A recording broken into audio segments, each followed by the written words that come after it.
এই ছবিটা আপনাদের চোখে পড়েছে? এটা গত ৩রা সেপ্টেম্বরের ছবি। দেখে খটকা লাগছে? তা লাগবারই কথা, কারণ এই ছবিটি ভারতের মেইন স্ট্রিম মিডিয়া মানে গদি মিডিয়া বিশেষ প্রচার করেনি। তার আগের রবিবার ছবিটা অন্যরকম ছিল, প্রচার হয়েছিল সেই ছবিটির। মোদি মাঝখানে দাঁড়িয়ে রয়েছেন এবং তার দুপাশে রয়েছেন শি জিনপিং এবং পুতিন। চীনের এসসিও বৈঠকের ওইসব গলাগলির ছবি আপাতত খবরের কাগজের ঠোঙা হয়ে গেছে। কথাটা বলতেই হচ্ছে, তার কারণ আমাদের প্রধানমন্ত্রী ওই বৈঠক সেরে ফিরে আসার একদিন পরই বেজিংয়ে বিজয় দিবস পালনের মঞ্চে পাকিস্তানের শাহবাজ শরীফের সঙ্গে বসলেন চীনা প্রেসিডেন্ট শি জিনপিং, আর সঙ্গে থাকলেন পুতিন আর উত্তর কোরিয়ার কিম জং উন। তাহলে এত ঘটা করে ট্রাম্পের মোকাবিলায় চীন আর রাশিয়ার গলা জড়িয়ে আমাদের হাতে থাকলো কি? স্রেফ পেন্সিল। আর তাহলে কি নিয়ে এত গলাবাজি করলো আমাদের গদি মিডিয়া? আজকের এই এপিসোডে এই গুরুত্বপূর্ণ বিষয়টি নিয়েই বলবো।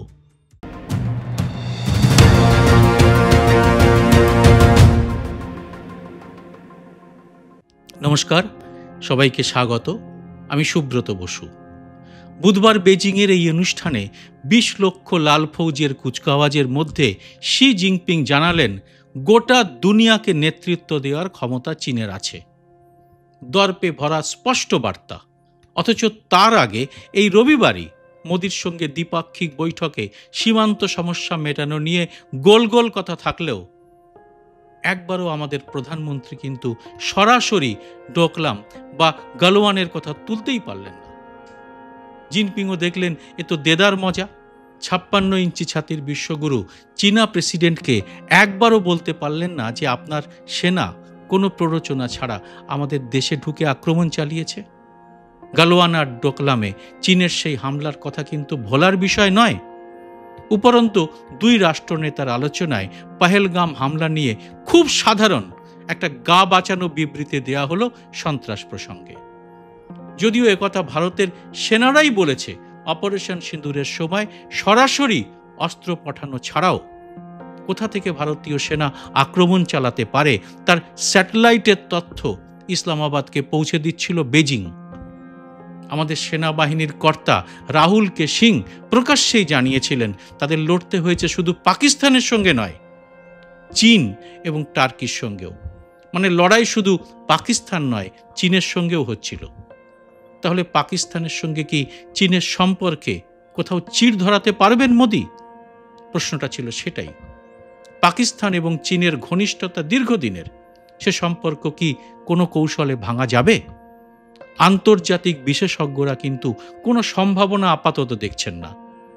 অথচ গদি মিডিয়া শি জিনপিং এর হাতি ড্রাগনের নাচ মার্কা বিবৃতি নিয়ে ঊর্ধ্ববাহু হয়ে নৃত্য করতে লাগলো। আর তারপর আসলে কে কার সঙ্গে আছে সে তো বিজয় দিবসের এই ছবিতেই স্পষ্ট হয়ে গেল। তাহলে মোদিকে কেন এসসিও বৈঠকে আমন্ত্রণের বার্তা দেওয়া হলো? ধরে নেওয়া যাক সেটা একটা কূটনৈতিক শিষ্টাচার। এর পরের খটকা, কোন কারণে নিজের বিদেশমন্ত্রী ওয়াং ইকে দিল্লি পাঠালেন জিনপিং? বাণিজ্যিক মহলের মতে এর একটা কারণ চীনা পণ্যের জন্য ভারতের বিপুল বাজার আরো বড় করে নেওয়া। দ্বিতীয়ত আমেরিকার সঙ্গে ভারতের দূরত্বকে আরো বাড়িয়ে তোলা। তাতে ভারতের আরো চীন নির্ভরতা বাড়বে বলে মনে করছেন জিনপিং। আর নাচের আসরটা আসলে কি পাকিস্তানের সঙ্গেই বরাদ্দ রেখেছেন তিনি? ভারতের সঙ্গে মৌখিক সৌজন্য রাখার অভিনয়টুকু করার দরকার ব্যবসা এবং কূটনীতির স্বার্থে। ঠিক সেই কৌশলেই কি চলেছে জিনপিং? প্রমাণ দরকার। কিছুদিন আগের চীনা বিদেশমন্ত্রীর ভারত সফরই তো তার হাতে গরমে উদাহরণ। ওয়াং ই দিল্লিতে থাকার সময়ই চীন এবং ভারতের বক্তব্যের বিস্তর ফারাক পাওয়া গেছে। বিশেষত পহেলগাম হামলা, তিব্বতের সাংপো নদীর উপরে চীনের প্রস্তাবিত বাঁধ আর তাইওয়ানের ইস্যুতে দুটো দেশের আনুষ্ঠানিক বক্তব্যে নানা গরমিল ছিল। পহেলগাম হামলা নিয়ে ভারতের বিদেশ মন্ত্রকের বিবৃতিতে জানানো হয়েছিল চীনের পররাষ্ট্রমন্ত্রীর সঙ্গে বৈঠকের সময় সন্ত্রাসবাদের ইস্যুতে জোর দিয়েছিল দিল্লি। ওই বিবৃতিতে ওয়াং ইকে উদ্ধৃত করে এমন দাবিও করা হয়েছিল যে তিনি নাকি বলেছেন সন্ত্রাসবাদের মোকাবিলা করাকেই সর্বোচ্চ অগ্রাধিকার দেওয়া উচিত। তবে চীনের তরফে যে বয়ান সামনে আনা হয়েছিল সেখানে ওয়াং ইর সঙ্গে প্রধানমন্ত্রী মোদি বা এস জয়শঙ্কর ও অজিত ডোভালের বৈঠকে সন্ত্রাসবাদ নিয়ে আলোচনার কোনো উল্লেখই পাওয়া যাচ্ছে না। পাশাপাশি ভারতের বিবৃতিতে দাবি করা হচ্ছে তিব্বতের ইয়ারলুং সাংপো নদী, যেটা ভারতে ব্রহ্মপুত্র নামে পরিচিত, সেখানে বেজিং যে বিশাল আকারের বাঁধ দিচ্ছে সে ব্যাপারে দুই বিদেশ মন্ত্রীর বৈঠকে জয়শঙ্কর নাকি বিস্তর আশঙ্কার কথা জানিয়েছেন এবং এই ইস্যুতে তিনি স্বচ্ছতার প্রয়োজনের উপর জোর দিয়েছেন। খুব গুরুত্বপূর্ণ ইস্যু। ইতিমধ্যেই উত্তর পূর্ব ভারতের বেশ কিছু রাজ্যের মুখ্যমন্ত্রী ওই ইয়ারলুং সাংপো বাঁধ নিয়ে যথেষ্ট চিন্তায় রয়েছেন, কিন্তু জয়শঙ্কর এহেন দাবি করলেও এই প্রসঙ্গের কোনো উল্লেখই নেই কিন্তু চীনের বিবৃতিতে। উল্টে চীনের সংবাদ মাধ্যমে দাবি করা হয়েছে ওয়াং এর সঙ্গে বৈঠকে ভারতের বিদেশমন্ত্রী এস জয়শঙ্কর নাকি বলেন যে তাইওয়ান চীনের অংশ। যদিও আমাদের নর্থ ব্লকের দাবি ছিল চীনের পক্ষ থেকে তাইওয়ানের ইস্যুটা তোলা হলেও ভারতের তরফে জানিয়ে দেওয়া হয়েছে এ বিষয়ে তাদের অবস্থানের কোনো পরিবর্তন হয়নি। মুদ্রা কথা হচ্ছে সামনে যতই বলা হোক চীন ওই হাতি ড্রাগনের নাচটা কিন্তু নিজের আঙুলের সুতোর টানেই নাচাতে চাইছে। আর জয়শঙ্করের বিষয়ে বাড়তি কথা না বলাই ভালো। এটা এখন আমরা সকলেই জানি মার্কিন শুল্ক হামলায় জেরবার মোদী সরকার। ভারত বিকল্প বাজার খুঁজছে। চরম আশঙ্কায় রয়েছেন ইঞ্জিনিয়ারিং, চর্মশিল্প সহ নানা ক্ষেত্রের শ্রমিক কর্মচারী থেকে কোম্পানির কর্তারাও। আর সেই সমস্যার সমাধানে পরামর্শ দিতে কম বেশি 1 মাস আগে সংসদে রাহুল গান্ধী চীনের সঙ্গে সম্পর্ক মজবুত করার প্রস্তাব দিয়েছিলেন, কিন্তু বিদেশমন্ত্রী সে প্রস্তাবের জবাবে লোকসভার বিরোধী দলনেতাকে রীতিমতো বিদ্রূপ করতে ছাড়েননি। তিনি কতদিন বিদেশ সচিব হিসেবে দায়িত্ব সামলেছেন তার ফিরিস্তি দিয়ে বোঝাতে লাগলেন রাহুলের এসব কথা স্রেফ বাতুলতা। এখন এই ভিডিওটি দেখে কি আপনার জয়শঙ্করকে বেচারা বলতে ইচ্ছে হবে? Only been the longest serving ambassador, but sir, there are China gurus now. One sir is honorable member sitting across me. whose affection for China is so great, sir. उन्होंने एक संधि बना ली थी चाइना और इंडिया की, चिंडिया। तो इतनी मोहब्बत थी सर कि उसको संधि बना ली थी। अब सर इनको छोड़िए, इनके अलावा एक और चाइना गुरु है। हाँ, चाइना गुरु का कहना है सर कि चाइना और पाकिस्तान आज बहुत नजदीक आ गए। सर है, हकीकत है, पर कैसे पास आए सर? कैसे नजदीक आए? क्योंकि हम लोगों ने बीच में पीओके की धरती छोड़ दी थी। हम लोगों ने सर, ये चाइना पाकिस्तान की बात कब से शुरू हुई? 62-63 से शुरू। এখন জয়শঙ্করকেই মানে চীন নিয়ে যার এত অভিজ্ঞতা রয়েছে সেই বিদেশ মন্ত্রীকেই বাদ দিয়ে চীন সফরে ঘুরে এলেন মোদি, আর তা নিয়ে কোনো সরকারি বিবৃতি দিল না বিদেশ মন্ত্রক।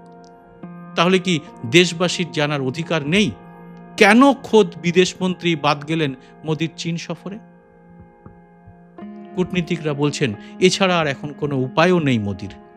এর অন্যতম কারণ আপাতত বিশ্বের বৃহত্তম বিরল খনিজের রপ্তানিকারী দেশ হল চীন। ভারতের আমদানি করা এই খনিজ সম্পদের 66% পাঠায় চীন সরকার। মাঝে চাহিদা বৃদ্ধি পাওয়ায় সেটা বেড়ে 85%ও পৌঁছেছিল। বৈদ্যুতিন গাড়ি থেকে শুরু করে মহাকাশ গবেষণা, এমনকি প্রতিরক্ষা সরঞ্জাম তৈরিতেও বিপুল পরিমাণে ব্যবহার করা হয় ওই বিরল খনিজ। 2020 সালের পর ওই খনিজটির রপ্তানিতে বেজিং রাশ টানায় বিপাকে পড়ে যায় দেশের কর্পোরেট মহল। মুখ থুবড়ে পড়ে তাদের নানা প্রকল্প। অগত্যা সেই সমস্যা মেটানোর জন্য 1 মাস আগে রাহুল গান্ধীকে বিদ্রূপ করা জয়শঙ্করকে বাদ রেখেই এখন সেই চীনের দ্বারস্থ হতে হচ্ছে মোদী সরকারকে। তা কি এই কর্পোরেটের চাপেই? বেজিংয়ে কূটনৈতিক বিশেষজ্ঞদের ধারণা, আমেরিকার সঙ্গে দর কষাকষির ক্ষমতা বাড়ানোর জন্যই ভারত আপাতত চীনের সঙ্গে সম্পর্কের পরিবর্তন করতে চাইছে। আর সেটা আঁচ করেই ওয়াং ই তার নয়াদিল্লি সফরের সময় সরাসরি জানিয়ে দিয়েছিলেন, দুদেশের সম্পর্কের উন্নতিকে স্বাগত জানায় চীন, কিন্তু জাতীয় স্বার্থের সঙ্গে জড়িত কোনো ইস্যুতেই তারা কোনো সমঝোতা করবে না। আর সেটা যে করা হচ্ছে না তার প্রমাণ এসসিও বৈঠকের ফাঁকে রুশ প্রেসিডেন্ট পুতিনের সঙ্গে পাকিস্তানের প্রধানমন্ত্রী শেহবাজ শরীফের একান্ত আলোচনায় বসা। সেখানে পুতিনের স্পষ্ট বার্তা, পাকিস্তানের সঙ্গে সম্পর্ক গড়ে তুলতে কোনো আপত্তি নেই রাশিয়ার। নয়াদিল্লির কাছে এর অর্থ, যে দেশের কাছ থেকে আমরা বিপুল পরিমাণে তেল কিনে রুশ অর্থনীতিকে বিপদের সময় অনেকটা অক্সিজেন দিয়েছিলাম, সেই দীর্ঘদিনের বন্ধু মস্কো এখন উল্টো সুর গাইছে। আর রাশিয়া ও পাকিস্তানের রাষ্ট্রপ্রধানকে কাছাকাছি এনে দেওয়ার কুশলী চালটি খেলেছেন কে? খেলেছেন শি জিনপিং। লক্ষ্য একটাই, ইতিমধ্যে আমেরিকার সঙ্গে দূরত্ব তৈরি হওয়া ভারতের বিপদ আরো বাড়ানো। কারণ আন্তর্জাতিক রাজনীতিতে চীন, রাশিয়া, পাকিস্তান একজোট হওয়ার অর্থ প্রতি পদক্ষেপে চাপ বাড়বে মোদী সরকারের উপরে। এই ত্রিপাক্ষিক ঘনিষ্ঠতা প্রতি পদক্ষেপে কোণঠাসা করতে পারে ভারতকে। অথচ এমনটা তো হওয়ার কথা ছিল না, কিন্তু বিসমিল্লায় গলতটা তৈরি হলো 2014 সালের পর থেকেই। 71-এ পাকিস্তানের সঙ্গে রক্তক্ষয়ী বাংলাদেশ যুদ্ধের সময় যখন আমেরিকা সরাসরি পাকিস্তানকে সমর্থন করছে, তখন নৌবহর পাঠাচ্ছিল ভারতের স্বাভাবিক মিত্র পূর্বতন সোভিয়েত ইউনিয়ন বা অধুনা রাশিয়া। ঠান্ডা যুদ্ধের আবহে ওয়াশিংটনের সঙ্গে টক্কর দেওয়ার অঙ্কে মস্কো বরাবরই নয়াদিল্লির পাশে ছিল। সে বন্ধুত্ব সময়ের সঙ্গে সঙ্গে আরো ঘনিষ্ঠ হয়েছিল। তা সত্ত্বেও নতুন কিছু করে দেখানোর অতি উৎসাহে ভারতের প্রধানমন্ত্রী যখন আমেরিকায় গিয়ে আপকি বার ট্রাম্প সরকারের হাঁক ছাড়লেন, তখন মার্কিন যুক্তরাষ্ট্রের অন্যতম প্রধান প্রতিপক্ষ রাশিয়ার টনক নড়েছিল বইকি। আন্তর্জাতিক রাজনীতির বিশেষজ্ঞরা মনে করেন, একটি দেশের সরকার বদলাতে পারে, কিন্তু বিদেশ নীতির ক্ষেত্রে বদল আনা অত্যন্ত ঝুঁকির। এতে একটি রাষ্ট্র, বিশেষত ভারতের মতো একটি এত বড় রাষ্ট্রের আভ্যন্তরীণ ভারসাম্য টালমাটাল হয়ে যেতে পারে। আর সেই ঝুঁকিটাই কিন্তু নিয়েছিলেন নরেন্দ্র মোদী এবং অমিত শাহ। আর এখন যার খেসারত দিতে হচ্ছে ভারতবাসীকে। সবশেষে একটি ঘটনার উল্লেখ করি। চলতি বছরের মার্চ মাসে রাষ্ট্রপতি দ্রৌপদী মুর্মুকে চিঠি পাঠিয়ে আমেরিকার শুল্ক হামলা নিয়ে আগাম সতর্ক করেছিলেন শি জিনপিং। চীনের রাষ্ট্রপ্রধানের সেই চিঠির কথা প্রধানমন্ত্রীর কাছে পৌঁছলেও তাকে যে বেশি একটা গুরুত্ব দেওয়া হয়নি, তা তো স্পষ্টই হয়ে গেছে রাহুল গান্ধীকে ঠাট্টার ছলে অপমান করা জয়শঙ্করের ওই বক্তব্যে। কিন্তু ট্রাম্প যখন ভারতের কৃষির বাজার খুলে দেওয়া বা আমেরিকার ডেয়ারি রপ্তানিতে অনুমোদন দেওয়ার জন্য গো ধরে বসলেন, তখন দিল্লির গদিতে ক্ষমতাসীন আমাদের হোমরা চোমরারা বুঝতে পারলেন সমস্যাটা কত গভীরে। বিশেষ করে আরএসএস প্রবল বিরোধিতা করেছে এই ইস্যুটির। তাদের সামলানো মুশকিল মোদির পক্ষে। এখন মার্কিন শুল্কের ঠেলায় জেরবার মোদি, অজিত ডোভালরা নতুন বন্ধু খুঁজতে চীনের কাছে গিয়ে হাসি মুখ দেখিয়ে এলেও বাইরে সৌজন্য দেখানো শি জিনপিং কি তাদের চালই সফল বলে মনে করছে? এই ব্যাপারে আপনারা কি বলেন জানান কমেন্ট বক্সে। জয় হিন্দ, সত্যমেব জয়তে।